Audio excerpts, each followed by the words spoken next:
この動画は太平洋戦争中も途切れることなく発行された婦人雑誌主婦の友、婦人クラブ、婦人の友の3種のレシピを参考にお送りします。材料は豚肉、トマト、トマトケチャップ、ニンニク、粉チーズ、塩コショウ、そしてスパゲテの代わりに使ううどんは10玉です。この頃のレシピは5人前が標準ですので1人当たり2玉食べる計算です。ではこしらえていきましょう。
まずは豚肉から炒めていきます。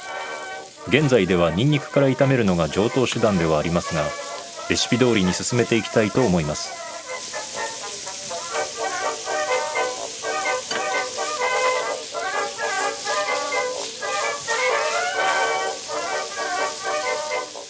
やはりニンニクは後入れする方がいいでしょう。きつね色にするのに一苦労します。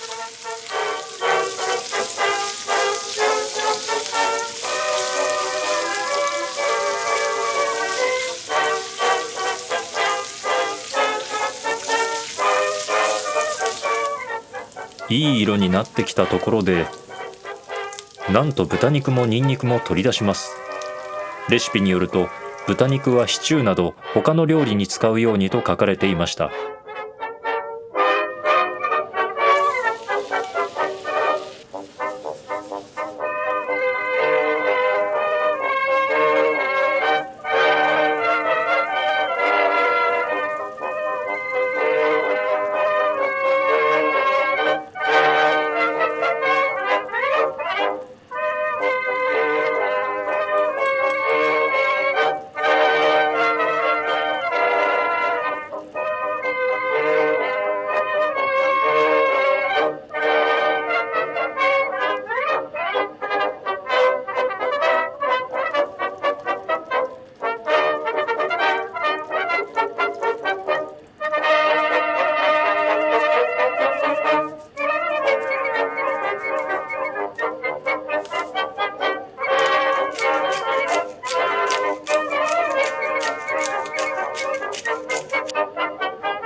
適度に塩梅できたところでソースは完成です。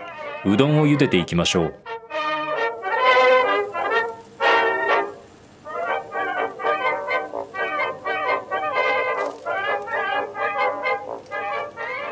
いざ茹でる段階で気づいたのですが、うちにある一番大きい鍋を使っても10玉同時に茹でることは不可能でした。5玉ずつ2回に分けて茹でていきましょう。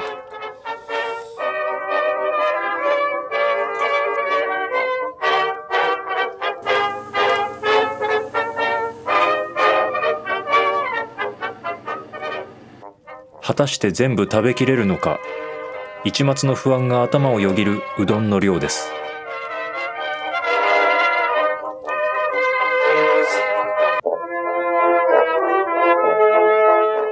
うどんを平らに盛って粉チーズを振りかけ、ソースをかけ、またうどん、粉チーズというふうに 2,3 度繰り返します。こうすることでソースを全体に行き渡らせるそうです。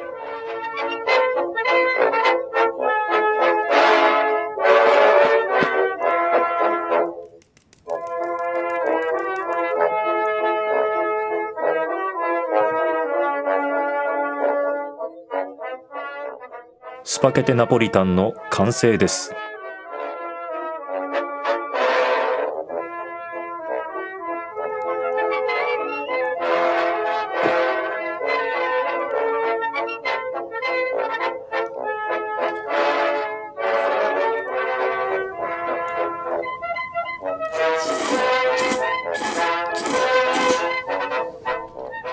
案外美味しいというのが正直な感想です。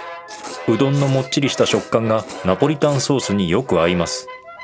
うどん屋さんでこういうメニューを出したら人気メニューになるかもしれません。それくらいのポテンシャルは感じさせます。しかしやはり具がないのは最大の欠点です。これを使うしかないでしょう。途中で取り出した豚肉とニンニクです。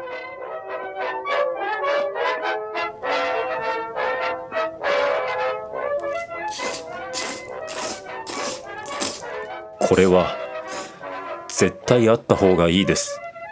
もしこのレシピを参考に作るなら、ソースの味が決まってから豚肉とニンニクは戻した方がいいでしょう。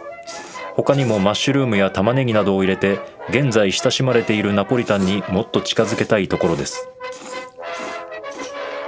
イタリーでよくする料理をうどんで作るというこのレシピ、紹介されたのは昭和12年12月号です。